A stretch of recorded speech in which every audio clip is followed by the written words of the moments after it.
নমস্কার বন্ধুরা। নেপালের প্রধানমন্ত্রী, নতুন প্রধানমন্ত্রী, এটা খুব সুন্দর উজ্জ্বল দৃষ্টান্ত রেখেছেন। উজ্জ্বল দৃষ্টান্ত কি? যে না, তার দেশের সমস্ত বাচ্চারা একই স্কুলে পড়বে এবং সেটা সরকারি স্কুল। সমস্ত প্রাইভেট স্কুলগুলি বন্ধ করে দিয়েছেন। আর এই প্রাইভেট স্কুল জানেন তো, আপনারা সবাই দেখবেন, প্রাইভেট স্কুল একটা ডাকাতির একটা জায়গা হয়েছে।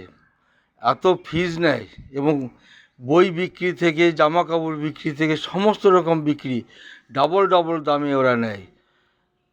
একটি প্রাইমারি স্কুলে কালকে একজন বলছিল 7,000 কত টাকার বই কিনেছে। আপনি ভাবতে পারেন, একটা প্রাইমারি স্কুলের বাচ্চার 7,000 7,500 টাকার বই লাগে, তাহলে বইগুলি কত দাম হতে পারে, তাই না?